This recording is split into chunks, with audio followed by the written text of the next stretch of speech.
नमस्ते दर्शक मित्रों, आज हमारे साथ है साध्वी जी कृष्णागिरी माता जी, जो धनेश्वर थी उनका आश्रम है और एक ब्यूटीफुल साबरमती रिवर है बाजू में। और आज हम उसके पास बैठ के माता जी का इंटरव्यू ले रहे हैं। नमस्कार माता जी, आपका बहुत बहुत धन्यवाद। आपने हमें इंटरव्यू देने के लिए बुलाया है। तो माता जी, पहले आप एक गृहिणी थे, तो कौन सा यूटर्न था, ऐसा कौन सा पॉइंट था जिसमें आप गृहिणी से साध्वी बन गई, उसके बारे में थोड़ा आप प्रकाश करना चाहेंगे? जी, मेरा नाम साध्वी कृष्णागिरी माता जी है और मेरे गुरु जी है श्री मुनि जी महाराज। बनासकांठा में उनका आश्रम है, तपोस्थली है।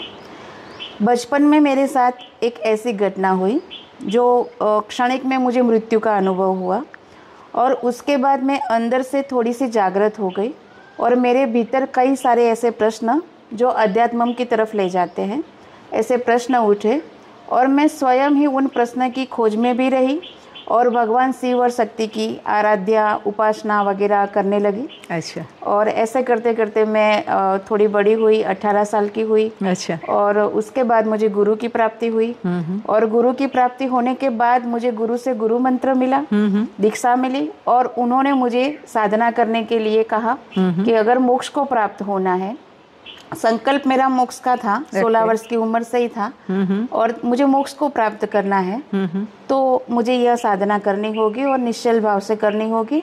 साथ में जब मैं संसार में थी और गृहस्थ जीवन में थी तो मुझे गृहस्थ जीवन और सांसारिक जीवनों का भी पालन करना है, मर्यादाओं को नहीं तोड़ना है। आदि आदि गुरु ने नियम भी दिए थे। उसी के साथ मेरी 20 साल उसी जीवन में साधना रही। उसके बाद कुछ टर्निंग पॉइंट ऐसे आए कि स्वयं परिवार ने ही ऐसा कह दिया कि आपका भजन अत्यधिक हो गया है, आप मंदिर में जाके रहो, आप ये करो वो करो। फिर उनमें भी बहुत सारी गुरुजी की बातें और सलाह और परिवार के ऐसे बारंबार आग्रह के कारण ये साध्वी जीवन हो गया। अच्छा, तो कितना अच्छा संयोग बना कि एक संसारी आज एक महान स्त्री शक्ति बन गई। आप देख सकते हो सामने, जिनका लक्ष्य मीरा की तरह एक ही था, पूर्णतः हरि को प्राप्त करना।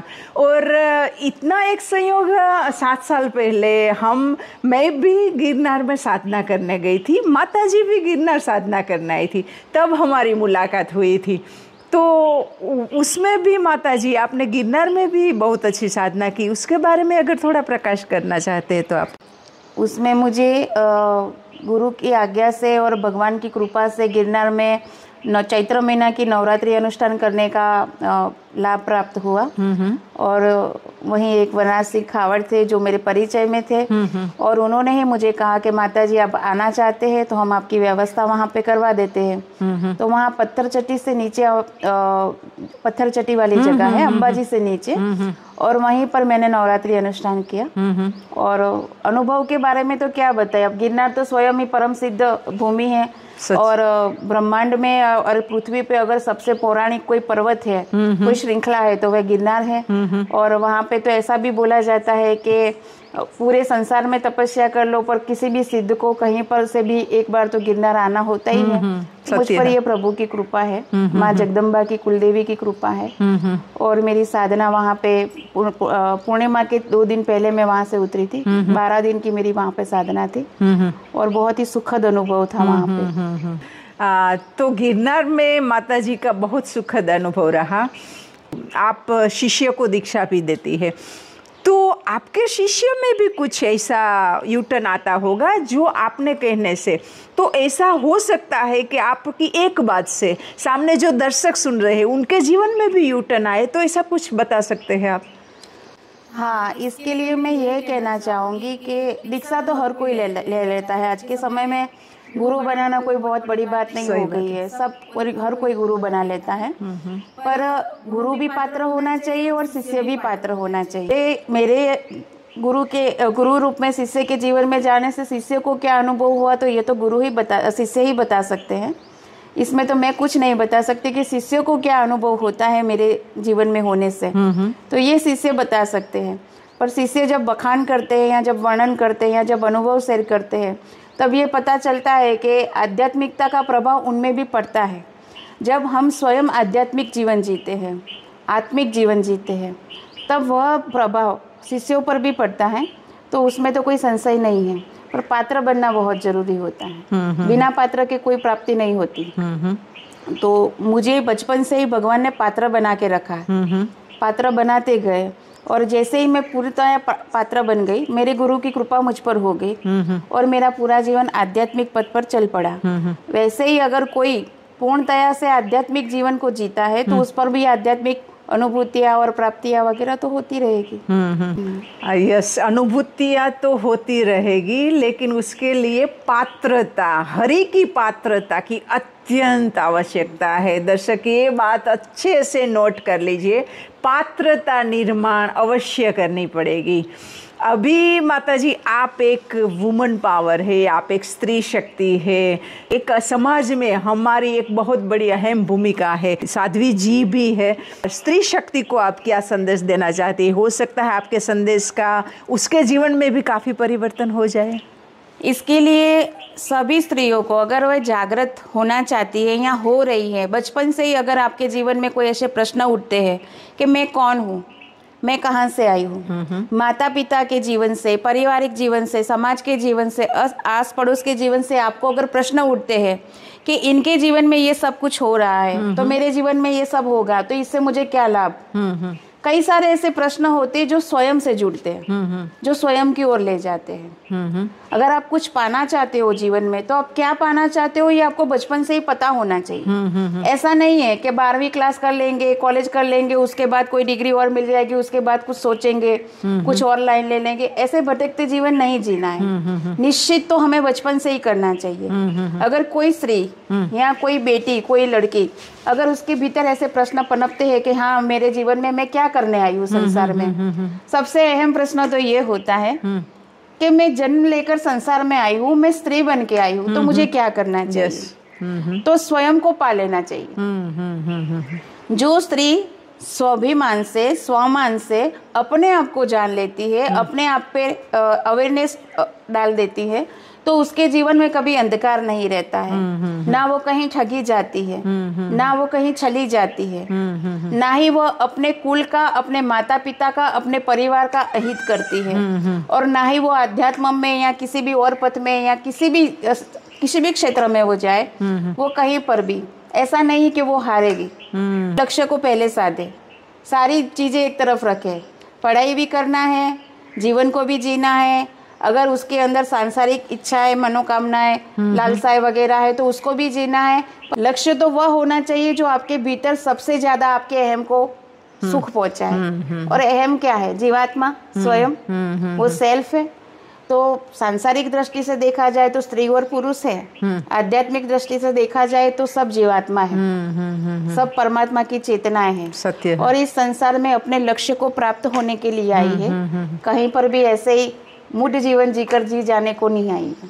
तो बिल्कुल, कितना अच्छा संदेश कि जो इस संसार में, इस धरती पे आप आए हैं तो स्वयं को जानने के लिए ही आए हैं। भगवता जागना अत्यंत जरूरी है। अभी माता जी आप जब से इस संसार में, मतलब इस साधना पथ में आई है, तो साधना के दरमियान हो सकता है कि कहीं कोई आपके जीवन में भी कुछ अड़चन आए हैं, क्योंकि साधना पथ मैं आज खुद साधना कर रही हूँ, मुझे मालूम है इतना आसान तो नहीं है। तो आपके जीवन में भी कुछ ना कुछ आया होगा, उसके बारे में थोड़ा प्रकाश डाल सकते हैं? ये आग का दरिया है और तैर के जाना है। ये बिल्कुल बिल्कुल सही बात है। तो इसमें ऐसा है कि साधना करने पर जब जीवात्मा अध्यात्म की तरफ जाता है तो उसे कसौटियों से तो उतरना ही पड़ेगा। ऐसे पुराने दृष्टांत बहुत है हमारे, मीराबाई के हैं, बराबर, चापका भगत के हैं, नरसिंह मेहता जी के हैं, बहुत सारे संतों के, बहुत सारे तपस्वियों के, जो भी जागे उनके सबके जीवन में कोई ना कोई ट्रेजेडी तो हुई है। जागरण सामान्य नहीं, सामान्य नहीं, बिल्कुल नहीं है। मेरे जीवन में भी बहुत हुई है, पर मुझे इस सबसे ज्यादा जो मिला है वो बोध मिला है। जागरूकता मिली है, समझ मिली है, परिपक्वता मिली है। क्योंकि अगर ये ठोकरें हमारे जीवन में नहीं आती तो हम संभलते कैसे, समझते कैसे। तो ये सबसे बड़ी भूमिका है कि दुनिया ने तो चाहे ठोकर मारी तो मारी, लोगों ने अविश्वास किया तो किया, दुनिया ने चाहे जो भी किया हमारे साथ, पर हम तो जगे ना। तो ये सबसे बड़ी उपलब्धि है। बहुत सारी चीजें ऐसी हुई है कि चाहे हम कितने भी निश्चल भाव से जीवन जीते हैं, गुरु की आज्ञा में जीवन जीते हैं, हमारे मन में कोई छल, कोई कपट, कोई राग, द्वेष, काम, क्रोध कुछ भी नहीं है, पर लोगों के मन में है। होता है। तो लोगों के मन में कई तरह के प्रश्न, भयप्रद, चिंताएं, शंकाएं, कुशंकाएं होती रहती है, तो उनका प्रभाव हम पर पड़ता है। तो ऐसी अड़चनों का सामना तो किया है और पता नहीं आगे कब तक करते रहेंगे। मेरा मानना है माता जी, जीवन जी जब तक अंतिम सांस होगी तब तक ये सब का सामना हर एक जो जागृत मनुष्य है करता ही है। लेकिन उसमें वो नहीं है, करने वाला कोई अलग है और वो खुद अलग है। क्योंकि शरीर भाव उनको नहीं होता है। माता जी, आप बता सकती है कि जिन मनुष्य को आध्यात्म में आगे बढ़ना है तो कुछ 3 बातें वो इतनी मतलब सटीक याद रखे कि ये बातें मैं मतलब इम्प्लीमेंट करूँगा अपने जीवन में, करूँगा या करूँगी तो मैं आध्यात्म में बहुत सरलता से आगे बढ़ सकती हूँ। तो इसके बारे में थोड़ा प्रकाश डाल सकती हैं? हाँ, इसके लिए एक सिद्धांत होना बहुत जरूरी है जीवन में।